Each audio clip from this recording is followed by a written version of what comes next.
การอ่านพระธรรมของพระเจ้าองค์ทรงฤทธานุภาพสูงสุดการปรากฏตัวและภารกิจของพระเจ้าเจ้าควรรู้ว่าพระเจ้าที่แท้จริงแม่นพระเจ้าพระองค์เองเจ้าควรรู้หยังแด่เกี่ยวกับพระเจ้าที่แท้จริงพระวิญญาณบุคคลและพระธรรมประกอบเป็นพระเจ้าที่แท้จริงและสิ่งนี้แม่นความหมายที่แท้จริงของพระเจ้าที่แท้จริงถ้าเจ้าเพียงแต่รู้จักบุคคลเท่านั้นนั่นก็คือถ้าเจ้ารู้จักนิสัยและลักษณะของพระองค์แต่บ่รู้จักภารกิจของพระวิญญาณหรือสิ่งที่พระวิญญาณปฏิบัติในเนื้อหนังและถ้าเจ้าเพียงแต่ให้ความใส่ใจกับพระวิญญาณและพระธรรมและเพียงแต่อธิษฐานต่อหน้าพระวิญญาณแต่บ่รู้จักภารกิจของพระวิญญาณของพระเจ้าที่อยู่ในพระเจ้าที่แท้จริงแล้วสิ่งนี้ก็ยังพิสูจน์อีกว่าเจ้าบ่รู้จักพระเจ้าที่แท้จริงความรู้เกี่ยวกับพระเจ้าที่แท้จริงรวมถึงการรู้จักและการมีประสบการณ์ในพระธรรมของพระองค์และการเข้าใจกฎระเบียบและหลักการแห่งภารกิจของพระวิญญาณบริสุทธิ์และวิธีที่พระวิญญาณของพระเจ้าปฏิบัติภารกิจในเนื้อหนังมันยังรวมถึงการรู้จักว่าทุกการกระทำของพระเจ้าที่อยู่ในเนื้อหนังแม้นถูกควบคุมโดยพระวิญญาณและพระธรรมต่างๆที่พระองค์กล่าวออกมาแม้นการสำแดงถึงพระวิญญาณโดยกงฉะนั้น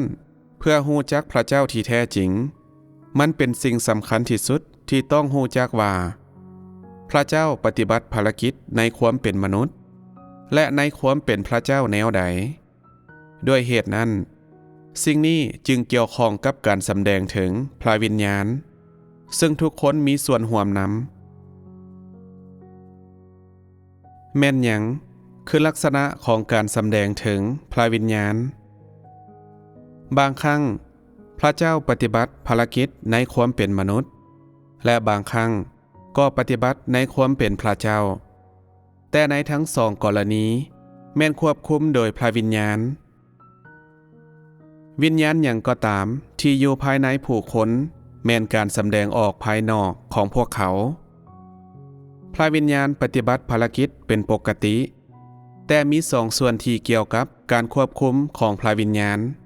นั่นก็คือส่วนหนึ่งแม่นภารกิจของพระองค์ในความเป็นมนุษย์และอีกส่วนแม่นภารกิจของพระองค์ผ่านทางความเป็นพระเจ้าเจ้าควรรู้จักสิ่งนี้อย่างชัดเจนภารกิจของพระวิญญาณเปลี่ยนแปลงตามสถานการณ์นั่นก็คือเมื่อภารกิจฝ่ายมนุษย์ของพระองค์เรียกร้องต้องการพระวิญญาณก็จะควบคุมภารกิจฝ่ายมนุษย์นี้และเมื่อภารกิจฝ่ายพระเจ้าของพระองค์เรียกร้องต้องการความเป็นพระเจ้าก็จะปรากฏโดยกงเพื่อปฏิบัติภารกิจนี้ให้สำเร็จย้อนพระเจ้าปฏิบัติภารกิจในเนื้อหนังและปรากฏในเนื้อหนังพระองค์จึงปฏิบัติภารกิจทั้งในความเป็นมนุษย์และในความเป็นพระเจ้าภารกิจของพระองค์ในความเป็นมนุษย์ถูกควบคุมโดยพระวิญญาณและสำเร็จลงเพื่อเป็นที่พอใจความต้องการทางเนื้อหนังของผู้คนเพื่อเฮ็ดให้การมีส่วนร่วมของพวกเขากับพระองค์ง่ายขึ้นเพื่ออนุญาตให้พวกเขาเห็นความเป็นจริงและความธรรมดาของพระเจ้าและเพื่อให้พวกเขาเห็นว่าพระวิญญาณของพระเจ้าได้มาอยู่ในเนื้อหนังและอยู่ท่ามกลางมนุษย์ดำรงชีวิตร่วมกับมนุษย์และมีส่วนร่วมกับมนุษย์ภารกิจของพระองค์ในความเป็นพระเจ้าแม่นเพื่อจัดเกี่ยมชีวิตของผู้คนและนำพาผู้คนในทุกสิ่งที่เป็นบวก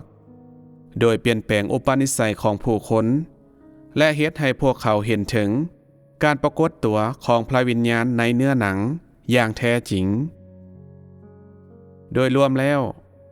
การเติบโตในชีวิตของมนุษย์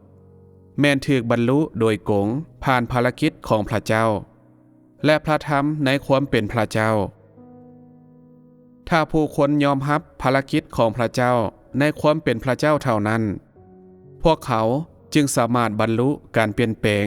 อุปนิสัยของพวกเขาได้และเมื่อนั้นพวกเขาจึงจะสามารถอิ่มอกอิ่มใจในทางวิญญาณของพวกเขาได้นอกจากนี้ถ้ามีภารกิจในความเป็นมนุษย์ถูกเพิ่มเข้าในสิ่งนี้เท่านั้นนั่นก็คือการเลี้ยงดูของพระเจ้าการสนับสนุนและการจัดเกี่ยมในความเป็นมนุษย์ผลแห่งภารกิจของพระเจ้าจึงจะสามารถถูกบรรลุได้อย่างสมบูรณ์พระเจ้าที่แท้จริงที่เว้าถึงในปัจจุบันแม่นปฏิบัติภารกิจทั้งในความเป็นมนุษย์และความเป็นพระเจ้าผ่านการปรากฏตัวของพระเจ้าที่แท้จริงภารกิจและชีวิตมนุษย์ธรรมดาของพระองค์และภารกิจทางพระเจ้าทั้งหมดของพระองค์จึงจะถูกบรรลุอย่างครบถ้วนความเป็นมนุษย์และความเป็นพระเจ้าถูกรวมเข้ากันให้กลายเป็นหนึ่งและภารกิจของทั้งสองอย่างแม้นถูกเฮ็ดให้สำเร็จผ่านทางพระธรรมบ่ว่าจะในความเป็นมนุษย์หรือความเป็นพระเจ้าพระองค์กล่าวพระธรรมเมื่อพระเจ้าปฏิบัติภารกิจในความเป็นมนุษย์พระองค์กล่าวในภาษามนุษย์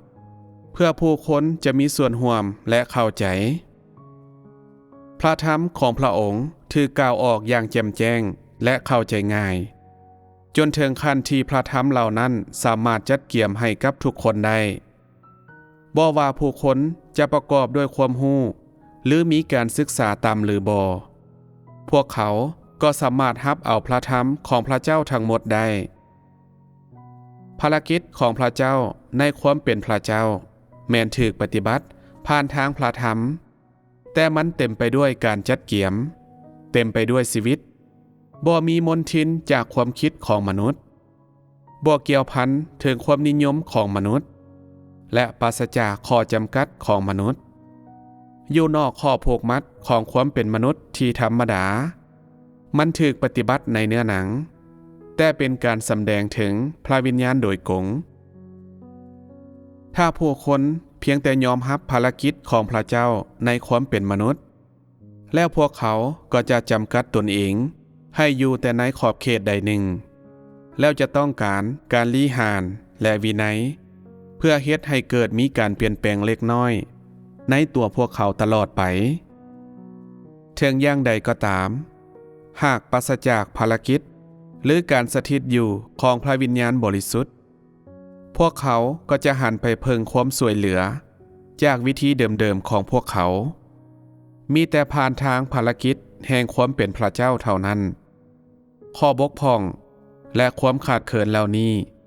จึงจะได้รับการแก้ไขและเพียงเมื่อนั้นผู้คนจึงจะสามารถถูกเฮ็ดให้สมบูรณ์แทนที่จะเป็นการลี้หานอย่างต่อเนื่องสิ่งที่จำเป็นก็คือการจัดเกี่ยมทางด้านบวกการนำใช้พระธรรมเพื่อทดแทนข้อบกพร่องทุกข้อนำใช้พระธรรมเพื่อเปิดเผยทุกสภาวะของผู้คนนำใช้พระธรรมเพื่อนำทางชีวิตของพวกเขาทุกถ้อยคำของพวกเขาทุกการกระทำของพวกเขาเพื่อเปิดเผยเจตนาและความตั้งใจของพวกเขาสิ่งนี้คือภารกิจที่แท้จริงของพระเจ้าที่แท้จริงแล้วด้วยเหตุนั้นในท่าทีของเจ้าต่อพระเจ้าที่แท้จริงเจ้าควรยอมอยู่ต่อหน้าความเป็นมนุษย์ของพระองค์ในครั้งเดียวโดยรับรู้และยอมรับพระองค์และยิ่งไปกว่านั้นเจ้าควรยอมรับและอ่อนน้อมต่อภารกิจและพระธรรมอันบริสุทธิ์ของพระองค์การปรากฏตัวของพระเจ้าในเนื้อหนังหมายความว่าภารกิจและพระธรรมทุกข้อของพระวิญญาณของพระเจ้าถูกเฮ็ดให้สำเร็จผ่านความเป็นมนุษย์ที่ธรรมดาของพระองค์และผ่านทางเนื้อหนังที่บังเกิดเป็นมนุษย์ของพระองค์เว้าอีกอย่างหนึ่งก็คือพระวิญญาณของพระเจ้าทั้งสี่นำภารกิจมนุษย์ของพระองค์และปฏิบัติภารกิจแห่งความเป็นพระเจ้าในเนื้อหนัง และในพระเจ้าที่บังเกิดเป็นมนุษย์เจ้าสามารถเห็นทั้งภารกิจของพระเจ้าในความเป็นมนุษย์และภารกิจอันศักดิ์สิทธิ์อันสมบูรณ์แบบของพระองค์สิ่งนี้ยิ่งเป็นความหมายสำคัญตัวจริงแห่งการปรากฏตัวที่แท้จริงในเนื้อหนังของพระเจ้าที่แท้จริงถ้าเจ้าสามารถเห็นสิ่งนี้อย่างชัดเจนเจ้าก็จะสามารถเชื่อมต่อทุกภาคส่วนต่างๆที่แตกต่างกันของพระเจ้าเจ้าจะเซาให้ความสำคัญหลายเกินไปในภารกิจความเป็นพระเจ้าของพระองค์และเจ้าจะเซาใส่ใจเกินไปถึงภารกิจของพระองค์ที่อยู่ในความเป็นมนุษย์ด้วยความละเลยเกินควรและเจ้าก็จะบ่เฮ็ดเกินไปหรือออกนอกทิศนอกทางเกินไปโดยรวมแล้วความหมายของพระเจ้าที่แท้จริงแม่นหมายถึงภารกิจแห่งความเป็นมนุษย์ของพระองค์และแห่งความเป็นพระเจ้าของพระองค์โดยถูกควบคุมโดยพระวิญญาณที่ถูกสำแดงออกผ่านทางเนื้อหนังของพระองค์เพื่อว่าผู้คนจะสามารถเห็นว่าพระองค์มีชีวิตชีวาคือคนทั่วไปเป็นจริงและแท้จริงภารกิจของพระวิญญาณของพระเจ้าในความเป็นมนุษย์มีขั้นตอนการเปลี่ยนแปลงในการเฮ็ดให้ความเป็นมนุษย์สมบูรณ์พระองค์เฮ็ดให้ความเป็นมนุษย์ของพระองค์สามารถรับการชี้นำของพระวิญญาณหลังจากนั้นความเป็นมนุษย์ของพระองค์ก็จะสามารถจัดเกี่ยมและเลี้ยงดูคริสตจักรทั้งหลายได้นี่คือการสำแดงออกหนึ่งอย่างของภารกิจที่ธรรมดาของพระเจ้าฉะนั้นถ้าเจ้าสามารถเห็นหลักการแห่งภารกิจของพระเจ้าในความเป็นมนุษย์อย่างชัดเจนแล้วเจ้าอาจจะบ่มีแนวความคิดเกี่ยวกับภารกิจของพระเจ้าในความเป็นมนุษย์บ่ว่าหยังก็ตามพระวิญญาณของพระเจ้าบ่สามารถผิดได้พระองค์ถูกและปราศจากความผิดพลาดพระองค์บ่ได้เฮ็ดหยังก็ตามที่บ่ถูกต้องภารกิจศักดิ์สิทธิ์แม่นการสำแดงออกถึงเจตนาของพระเจ้าโดยกงซึ่งปราศจากการรบกวนของความเป็นมนุษย์มันบ่ได้ผ่านความสมบูรณ์แต่มาจากพระวิญญาณโดยกงอย่างใดก็ตามความจริงที่พระองค์สามารถปฏิบัติภารกิจในความเป็นพระเจ้าได้ก็ย้อนความเป็นมนุษย์ที่ธรรมดาของพระองค์มันบ่แม่นสิ่งที่เหนือธรรมชาติเลยแม่นแต่น้อยเดียวและเบิ่งคือว่าถูกปฏิบัติโดยบุคคลธรรมดาพระเจ้าลงมาจากสวรรค์สู่แผ่นดินโลกต้นต่อแล้วแม่นเพื่อสำแดงพระธรรมของพระเจ้าผ่านทางเนื้อหนังเพื่อเฮ็ดให้ภารกิจแห่งพระวิญญาณของพระเจ้าสมบูรณ์โดยวิธีการของเนื้อหนังในปัจจุบันความรู้ของผู้คนเกี่ยวกับพระเจ้าที่แท้จริงก็ยังล้ำเอียงเกินไปและความเข้าใจของพวกเขาเกี่ยวกับความสำคัญของการบังเกิดเป็นมนุษย์ก็ยังน้อยเกินไปกับเนื้อหนังของพระเจ้าผู้คนเห็นผ่านภารกิจและพระธรรมของพระองค์ว่าพระวิญญาณของพระเจ้ามีหลายสิ่งหลายอย่างว่าพระองค์อุดมสมบูรณ์หลายถึงอย่างใดก็ตามคำพยานของพระเจ้าก็มาจากพระวิญญาณของพระเจ้าในที่สุดนั่นก็คือสิ่งที่พระเจ้ากระทำในเนื้อหนังหลักการที่พระองค์ปฏิบัติภารกิจสิ่งที่พระองค์กระทำในความเป็นมนุษย์และสิ่งที่พระองค์กระทำในความเป็นพระเจ้าผู้คนต้องมีความรู้เกี่ยวกับสิ่งนี้ในปัจจุบันเจ้าสามารถนมัสการบุคคลนี้ในขณะที่ในแก่นแท้แล้วเจ้ากำลังนมัสการพระวิญญาณและนั่นคือสิ่งเล็กน้อยที่สุดที่ผู้คนควรบรรลุในความรู้ของพวกเขาเกี่ยวกับพระเจ้าที่บังเกิดเป็นมนุษย์นั่นก็คือการรู้แก่นแท้ของพระวิญญาณผ่านเนื้อหนังการรู้ภารกิจศักดิ์สิทธิ์ของพระวิญญาณในเนื้อหนังและภารกิจมนุษย์ในเนื้อหนังการยอมรับพระธรรมทุกข้อและถ้อยคำในเนื้อหนังของพระวิญญาณและการเห็นว่า พระวิญญาณของพระเจ้าซีนำเนื้อหนัง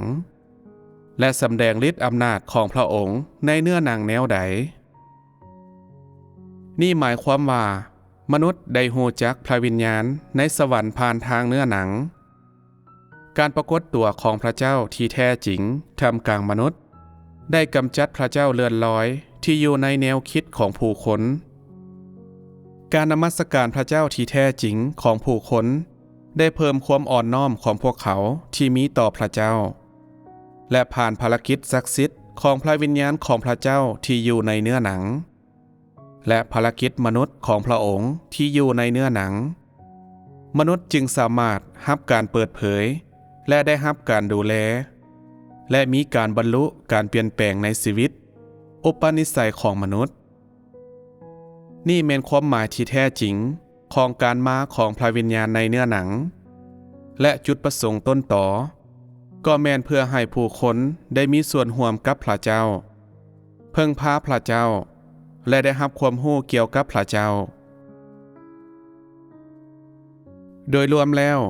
แม่นหยังคือทัศนคติที่ผู้คนควรมีต่อพระเจ้าที่แท้จริงเจ้าฮู้หยังเกี่ยวกับการบังเกิดเป็นมนุษย์เกี่ยวกับการปรากฏตัวในเนื้อหนังของพระธรรมเกี่ยวกับการปรากฏตัวในเนื้อหนังของพระเจ้าเกี่ยวกับการกระทำของพระเจ้าที่แท้จริงหัวข้อหลักของการสนทนาในปัจจุบันแม่นหยังการบังเกิดเป็นมนุษย์การมาของพระธรรมในเนื้อหนังและการปรากฏตัวของพระเจ้าในเนื้อหนัง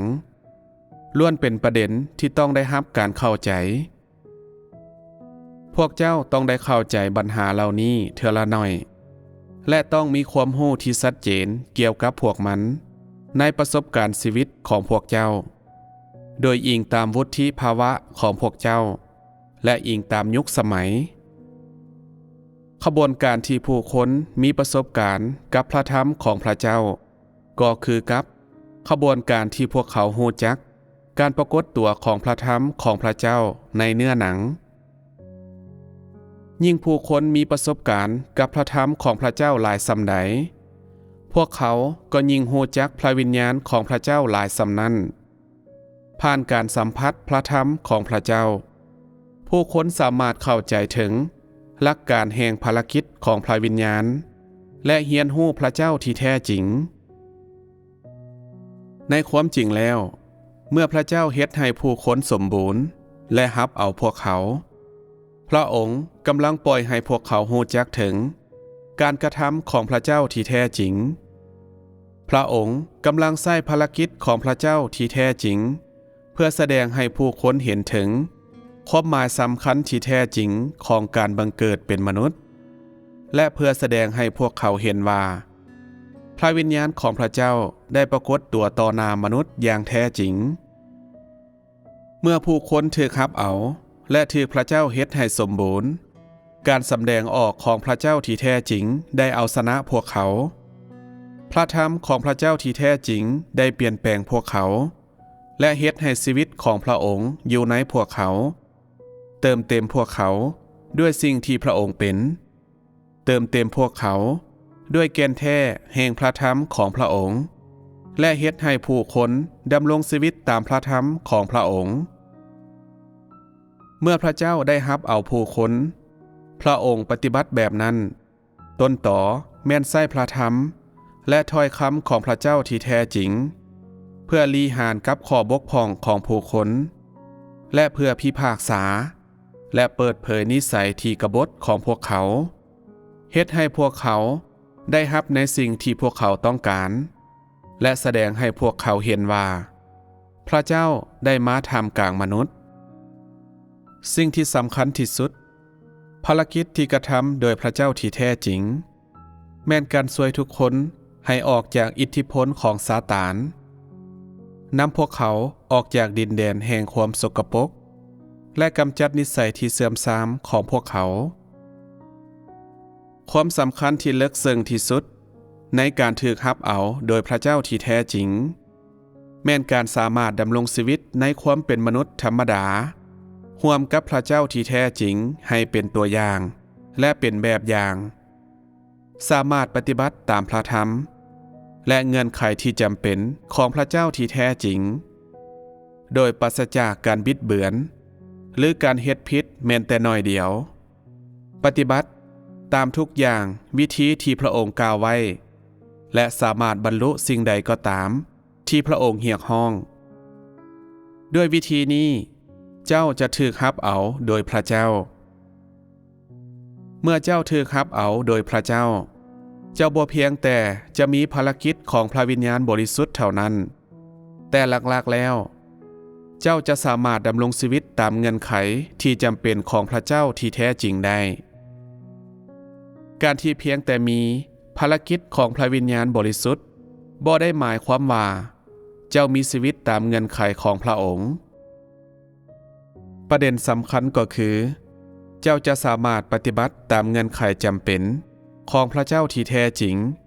ที่เรียกร้องจากตัวเจ้าได้หรือบ่นั้นขึ้นอยู่กับว่าเจ้าสามารถที่จะถูกรับโดยพระเจ้าหรือบ่นี่เป็นความหมายที่ยิ่งใหญ่ที่สุด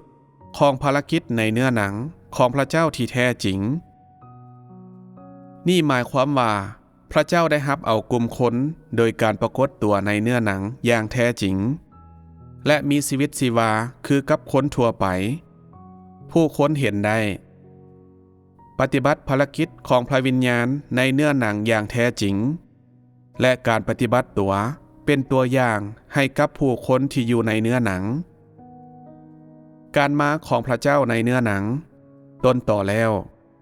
แม่นเพื่อเฮ็ดให้ผู้คนเห็นการกระทำที่แท้จริงของพระเจ้าเพื่อเฮ็ดให้พระวิญญาณที่บ่มีรูปร่างการเป็นเนื้อหนังและเพื่ออนุญาตให้ผู้คนเห็นและสัมผัสพระองค์ได้ด้วยวิธีนี้คนที่ถูกพระองค์เฮ็ดให้สมบูรณ์จะดำรงชีวิตตามพระองค์จะถูกรับเอาโดยพระองค์และจะสอดคล้องกับเจตนาของพระองค์ถ้าพระเจ้ากล่าวแต่อยู่ในสวรรค์และบ่ได้ลงมาถึงแผ่นดินโลกอย่างแท้จริงแล้วผู้คนก็จะบ่สามารถรู้จักพระเจ้าได้เถื่อพวกเขาเพียงแต่จะสามารถเทศนาเกี่ยวกับการกระทำของพระเจ้าโดยใช้ทฤษฎีที่ว่างเปล่าและจะบ่มีพระธรรมของพระเจ้าที่เป็นความจริงเลยพระเจ้าได้ลงมาถึงแผ่นดินโลกต้นต่อแล้วแม้นเพื่อปฏิบัติตนเป็นตัวอย่างและแบบอย่างให้กับคนที่พระองค์จ้องรับเอามีเพียงแต่เมื่อนั้นเท่านั้นผู้คนจึงจะสามารถรู้จักพระเจ้าอย่างแท้จริงสามารถสัมผัสพระเจ้าเห็นพระองค์และเพียงเมื่อนั้นพวกเขาจึงจะถูกพระเจ้ารับเอาอย่างแท้จริง